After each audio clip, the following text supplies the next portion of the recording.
참 삶이라는 게 이렇게 길을 걷다 보면, 삶의 길을 걷다 보면 예기치 않은 많은 일들을 만나게 됩니다.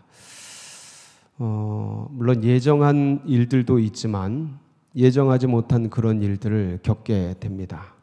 그러다 보면 참 삶이 곰핍해지고 또 여러 가지 어려움과 우여곡절 겪다 보면 삶이 참 까칠해지게 됩니다. 그런 일들을 당할 때 우리는 어떻게 해야 할까? 근데 이런 것들이 한두 번이 아니고 삶에 계속해서 찾아오는데 이런 일들을 당할 때 우리가 어떻게 해야 될까? 오늘 말씀을 통해서 광야 같은 거친 길을 걷는 우리에게 이 말씀이 위로가 되고 그리고 힘이 되고 지친 우리 삶에 정말 오아시스 같은 단비 같은 그런 말씀 되시기를 축복합니다. 이스라엘 백성들이 출애굽을 하지 않습니까? 출애굽을 하는데 10가지 재앙을 통해서 이제 나오게 됩니다. 저 이번에 깨달은 게 하나 있는데 왜 10가지 재앙일까? 여러분 왜 10가지 재앙 같습니까? 처음 질문 받아보시죠. 저도 질문을 해봤어요. 왜 10가지 재앙이지? 많고 많은데? 아이가 뱃속에서 몇 달이죠? 10달. 몇 층이 됩니까? 애굽이라는 그 큰 나라 속에 이스라엘 백성들을 탁 두시고 이제 주님께서 마지막에 출산하게 하는데 10가지 재앙을 탁 한 다음에 마지막 재앙이 무슨 재앙이죠? 장자를 죽이는 재앙. 피를 보는 재앙이에요. 어린 양의 피. 그래서 출산할 때 뭐가 쏟아지죠? 피가 쏟아져. 마지막 10가지 재앙을 통해서 쫙 해서 그 출애굽을 하는, 출산을 하는, 한 민족이 출산을 하는 그런 연관성을 아직 확실하진 않아요. 그렇지만 이런 의미가 있겠구나 하는 그런 단초를 이번에 이렇게 기도원에서 생각을 하고 정리하는데 그런 단초를 주셨어요. 이제 묵상을 해서 또 만들어 가야 되는데 그래서 10번째 이런 의미들이 있겠구나 그런 생각을 했는데 이렇게 해서 이제 출애굽을 하고 어디를 건너요? 홍해를 건너서 그래서 광야 생활을 쫙 하게 되죠. 그 출애굽 여정 여러분 기억나십니까? 한번 지도 보실까요? 지도 보시면 딱 해서 여기 람셋에서 이제 출발을 해서 이 시내산에서 쫙 해서 여기가 이제 가데스 바네아 진광야라 그래요. 신광야 발음은 똑같은데 표기가 다르죠. 여기 진광야, 신광야, 진광야인데 여기서 가데스 바네아에서 이스라엘의 정탐꾼을 보내는데 이제 다 원망하고 불평하면서 그래서 이제 돌기 시작하죠. 돌다가 이제 40년째 돼서 쭉 이렇게 올라가서 에돔길로 올라가다가 요 느보산에서 모세가 어떻게 해요? 이제 죽게 됩니다. 그러니까 저 느보산에 간 게 40년째예요. 40년째인데 자 이제 출애굽 40년째 어떤 일이 일어나냐면 출애굽 40년 1월에 누가 죽어요? 미리암이 죽습니다. 미리암이 죽어요. 모세의 누나죠? 미리암이 죽습니다. 그리고 출애굽 40년 5월 달에 누가 죽어요? 모세의 형 아론이 죽습니다. 그리고 출애굽 40년 11월 달에 누가 죽어요? 느보산에서 모세가 죽습니다. 자, 출애굽 40년 5월 달에 아론이 죽고 한 달간 애곡을 합니다. 거기서 한 달간 애곡을 하고 그 다음에 길을 떠나요. 길을 떠나다가 에돔을 만나는 거예요. 에돔은 에서가 민족의 태두가 되어서 자라난 백성이에요. 자라난 민족이에요. 그러니까 야곱의 족속인 12지파인 이스라엘과 에돔 족속은 어떤 관계예요? 어렵나? 야곱과 에서는 형제. 그러니까 형제 민족이죠. 우리 북한과 남한 같은 관계입니다. 좀 먼가? 예. 하여간 굉장히 가까운 관계예요. 형제 관계예요. 그런데 이제 그래서 모세가 에돔이 형제 나라니까 우리가 이제 저 요단강을 건너서 가나안 땅으로 들어가려고 그러는데 이 에돔 길을 거기 왕의 대로라고 아주 좋은 길이 있습니다. 왕의 대로가 쫙 신장로가 쫙 닦인 길이 쫙 있어요. 그 왕의 도로를 걸어보니까 굉장히 길을 달려보니까 굉장히 좋더라고요. 그러니까 그 옛날부터 있었던 도로예요. 그때 이때도 있었어요. 모세 때도. 그래서 길을 이렇게 내주면 우리가 물을 사서 먹고 음식을 우리가 사서 먹고 절대 피해를 안 주고 그렇게 갈 테니까 길을 좀 내달라 하고 모세가 부탁을 합니다. 근데 에돔 왕이 들어줘요, 안 들어줘요? 어떻게 반응이 나오냐면 20장 민수기 20장 18절 21절인데 한번 볼까요? 18절 21절. 네. 에돔 왕이 대답하되 너는 우리 가운데로 지나가지 못하리라. 내가 칼을 들고 나아가 너를 대적할까 하노라. 에돔 왕이 이같이 이스라엘이 그의 영토로 지나감을 용납하지 아니하므로 이스라엘이 그들에게서 돌이키니라. 자, 그러니까 왕의 대로가 허락이 됐습니까? 안 됐습니까? 그러니까 좋은 길 놔두고 어디로 돌아가야 돼요? 오늘 말씀을 보면 4절이죠. 이게 이제 그렇게 연관이 되는 거예요. 오늘 말씀 4절 보면 백성이 호르산에서 출발하여, 여기 이제 아론이 죽은 산입니다. 호르산에서 출발하여 홍해길을 따라 에돔 땅을 우회하려 하였다가, 자, 에돔 땅, 좋은 땅, 신장로 대로를 못 가고 홍해길을 따라서 우회하는데 길이 어때요? 길이 험한 거예요. 길이 거친 거예요. 여러분, 이 부분에서 여러분 꼭 기억하세요. 어느 때는 주님께서 좋은 길을 놔두고 우리를 어느 길로 인도할 때가 있어요? 거친 길을 만나게 할 때가 있습니다. 험난한 삶을 만나게 할 때가 있어요. 고단스러운 인생이 펼쳐질 때가 있는 겁니다. 예, 어렵고 힘든 우회해야만 하는 그런 때가 있는 거예요. 지난 삶을 한번 돌아보세요. 우리가 신장로 대로, 시온의 대로처럼 넓은 8차선 대로만 쫙 타고 왔나? 그런 길이 많습니까? 여러분 인생에 거친 길이 많습니까? 물어보면 못해요. 예? 삶이 고난인데 인생이 고해예요.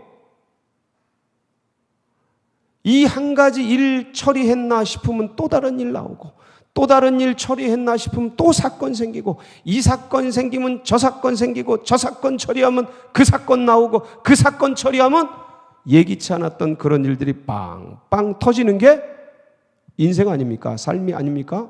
예, 그래서 여기까지 왔는데 돌아보면 그 길을 어떻게 왔는지 모르지만 참 그 거친 길을 만날 때 마음이 어때요? 힘듭니다. 어렵습니다. 괴롭습니다. 이스라엘 백성들도 똑같은 거예요. 길을 우회하면서 가니까 4절 끄트머리 볼까요? 예, 길로 말미암아 백성의 마음이 어떻게 됐어요? 상하니라. 상하니라. 자, 여러분, 길이 거칠면, 그러니까 우리는 좋은 길 가고 싶고 신장로 가고 싶고 대로로 가고 싶은데 거친 길이 나타나고 힘든 길이 나타나고 좁은 길이 나타나고 험난한 길들이 나타나면 마음이 어때요? 마음이 누구나 상합니다. 저걸 좋아하는 사람은 없어요. 그건 어떤 면에서는 약간 아픈 사람이죠. 거친 길을 좋아하고, 힘든 길을 좋아하고, 이거 약간 마음이 아픈 사람이죠. 그건 정신이 아픈 사람이죠. 다 마음이 상해요. 어렵습니다. 괴로워요. 가고 싶지 않아요. 근데 이 길 누가 인도하는 거예요? 여러분, 그걸 기억하세요. 어느 때는 하나님이 넓은 길, 좋은 길, 선한 길로 인도하시지만 어느 때는 거친 길, 어려운 길, 우회할 수밖에 없는 고난의 길로도 인도하십니다. 이때 어떡할 거냐요. 이때 어떡할 거냐. 그러니까 이스라엘 백성들이 이때 어떻게 했어요? 5절 볼까요? 한번 보겠습니다. 백성이 하나님과 모세를 향하여 뭐하대요?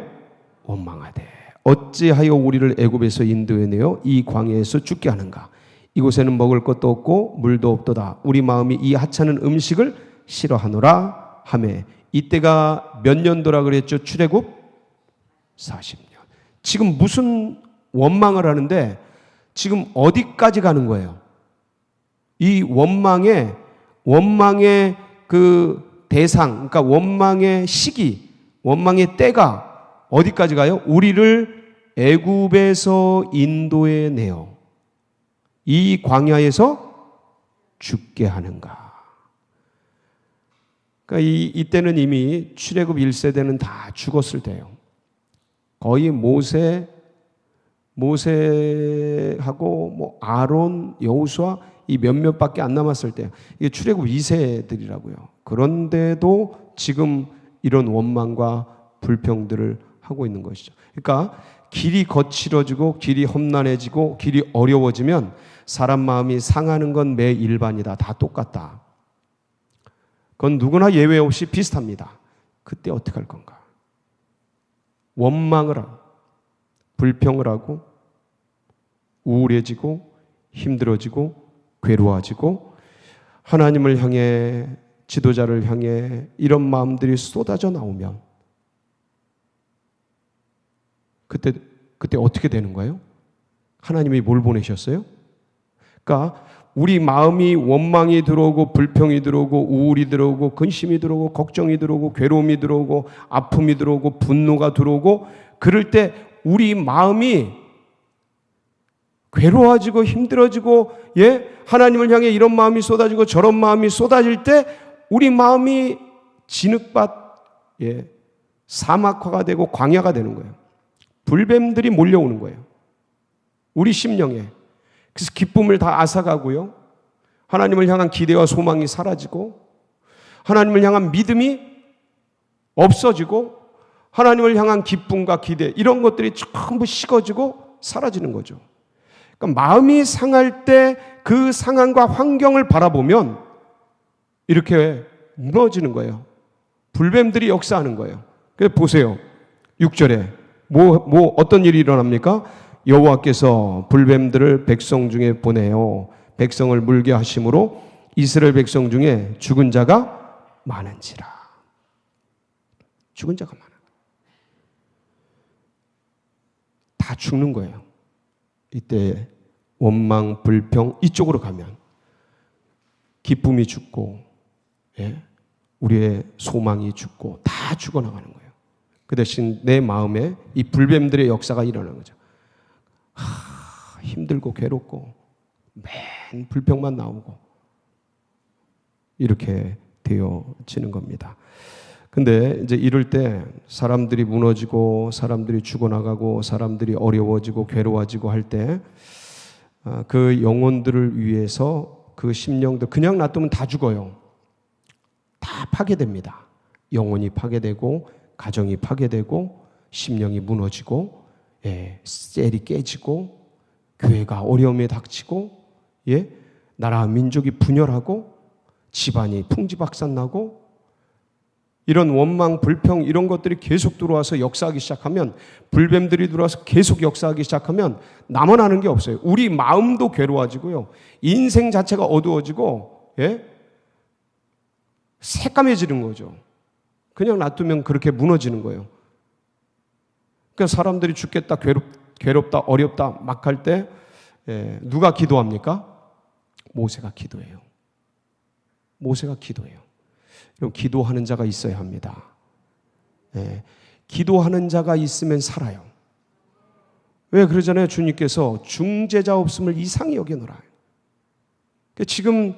지금 내 마음에 중재자를 세우고 지금 이 공동체의 중재자를 세우고, 지금 교회의 중재자를 세우고, 그 셀의 중재자를 세우고, 그 가정의 중재자를 세우고, 이 나라 민족 가운데 중재자를 세워서 그래야 거기가 사는데, 그래야 길을 여는데, 그래야 평안의 길, 사는 길, 생명의 길을 여는데, 중재자가 없으면 끝나는 거예요. 사랑하는 성도 여러분, 여러분 가정을 위해서, 자녀들을 위해서 기도의 끈을 멈추지 마시기 바랍니다. 여기서 모세가 기도하기 시작하잖아요. 모세가 주님께 기도합니다. 하나님 길을 열어주세요. 하나님 살려주세요. 하나님 이 백성을 회복시켜 주시옵소서.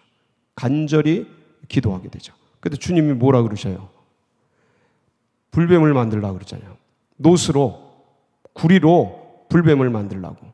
그래서 이제 탁 달아놓고 그것을 어떻게 하는 자는 살리라고요? 쳐다보는 자는 살려. 아무리 아파도 쳐다는 볼 수 있죠. 쳐다보는 자는 살리라. 그래서 쳐다본 자는 다 살게 되었습니다. 여러분, 그러니까 노뱀을 바라본 자는 다 사는 거예요. 아무리 힘들고 아무리 괴롭고 아무리 죽음의 위치에 위기 속에 던져져도 뭘 보면 산다고요? 노뱀을 보면 사는 거예요. 인생길 걸어가면서 수많은 난관을 만나고 고난을 만나고 어려움을 만나서 그런 대가와 그런 어떤 험난한 심판과 괴로움 속에 던져져 있을지라도 노뱀을 보면 사는 겁니다. 이 노뱀이 누구라 그럽니까? 요한복음 3장 14절에 보면 모세가 광야에서 뱀을 든 것 같이, 한번 보실까요? 시작. 모세가 광야에서 뱀을 든 것 같이 인자도 들려야 하리니 이는 그를 믿는 자마다 영생을 얻게 하려 하심이니라. 하나님이 세상을 이처럼 사랑하사 독생자를 주셨으니 이는 그를 믿는 자마다 멸망하지 않고 영생을 얻게 하려 하심이라. 그러니까 모세가 광야에서 뱀을 든 것처럼, 그 뱀을 본 자들은 다 살아난 것처럼 괴로움과 어려움과 험난한 죽음의 위기 속에서도 그걸 본즉 살아난 것처럼, 여러분 인생길을 걸어가면서 지금 현재 어려움 속에 힘든 일이 있을 때 누굴 바라보면 삽니까? 예수 그리스도. 이게 진리입니다. 우리가 어느 때는 우회할 수 있어요. 내가 생각하기에는 분명히 길이 열릴 것 같고, 어느 때는 시온의 대로가 열릴 것 같고, 이 길을 열어주시면 가장 좋을 것 같고, 그런 기대와 소망이 넘치는데 어느 때는 하나님께서 막으실 때가 있습니까? 없습니까? 그때 기억하세요. 험난한 길, 괴로운 길, 어려운 길 가는 것도 누구를 위함입니까? 그게 하나님의 거대한 섭리고 하나님의 인도하심이고 역사입니다. 돌아가는 것 자체가 하나님의 계획이에요. 왜냐하면 아직 준비가 안 된 거예요. 이스라엘에게. 이스라엘은 더 돌아야 되는 거예요. 왜요? 왜 그랬습니까? 지금 조금 거친 길 간다고 지금 뭐가 튀어나와요? 불평 튀어나오는 거예요. 불만 튀어나오는 거예요. 이게 주권을 인정하지 않는 거예요. 아직도. 하나님이 이 길을 가라 그랬으면 아무리 거칠고 힘든 길이라 할지라도, 우회하는 길이라 할지라도, 홍해 길이라 할지라도 가야 됩니까? 불평해야 됩니까? 가야 되는데 불평이 나오는 거예요. 예? 아니, 마음이 상하는 건 이해가 돼요. 사람은요, 힘들면 마음 어렵습니다. 아니, 어려운 길 가는데 왜 마음이 어렵지 않겠어요? 그건 다 이해가 돼요. 그런데 입을 딱 다물고 원망, 불평, 이 불평이와 원망이와 우울이와 이런 것들이 쏟아지지 않도록 마음을 잘 다스리고, 이것도 주님이 주셨으니 반드시 뜻이 있다 생각하고 그 길을 걸어내고 홍해길을 가려고 작정하고 들어서면 하나님이 그 길이 무슨 길 되게 해요? 시온의 대로가 되게 하십니다. 역사가 되게 해요. 그러니까 그 주님이 나를 위해 가장 베스트의 길을 마련하신다는, 열어주신다는 이 믿음이 딱 서 있으면 이게 신장로든 좋은 길이든 요단 길이든 거친 길이든 직선이든, 예? 지름길이든 우회하는 길이든 그 어디나 하늘나라. 주님이 나와 함께 하시며, 아, 내가 아직 훈련이 더 필요하구나. 아멘이십니까? 아, 내가 아직 이 영역이 더 필요하구나. 주님의 말씀으로 받고 그 길을 가야죠. 예? 그리고 마음이 상하고 힘들 때 뭘 바라보라고요? 안 힘들진 않아요. 왜 그 거친 길이 안 힘듭니까?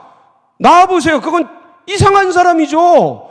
힘든 건 힘든 거지. 힘들 때 눈을 들어서 믿음의 주여 온전하게 하시는 예수님을 바라봐라. 그분이 이 거친 인생 광야의 오아시스 같은 분이에요. 정말 목마른 사슴 시냇물을 찾기 헐떡일 때 생수가 되시는 분이에요. 내 배에서 생수의 강이 터져나게 하시는 분, 그게 누구셔요? 오늘도 찾으세요. 이 자리에서도 부르짖으세요. 간구하세요. 그분이 우리 배에서 생수의 강이 터지게 하실 줄 믿습니다. 이 거친 광야에 오아시스가 열리게 하실 줄 믿습니다. 오늘도 부르짖고 주님 앞에 나아가는 복된 역사 있으시기를 주의 이름으로 축복합니다. 같이 기도하시겠습니다. 함께 기도하실 때 하나님 참으로 거친 길을 만난 분들이 많이 있습니다. 우리 김일환 장로님, 김홍숙 권사님, 하나님 기름 부어주셔서 이 거친 길이 속히 시온의 대로가 되게 하여 주시옵소서. 하나님 사랑하는 소도경 안수 집사님 의식을 일으켜 주시옵소서. 하나님 김승용 집사님 주님께서 기름 부어 주시어서 하나님의 은혜 가운데 하나님 치료하여 주시고 암덩이는 예수의 이름으로 떠나가게 하여 주시옵소서. 하나님 그래 환난당한 거친 길을 만난 분들에게 끝까지 예수 그리스도 하나님 노뱀 되신 예수님을 바라보며 이겨가도록 기름 부어 주시옵소서. 여러분 또 각자의 기도 제목 붙들고 주여 부르짖고 기도하며 나갑니다. 부르짖습니다. 주여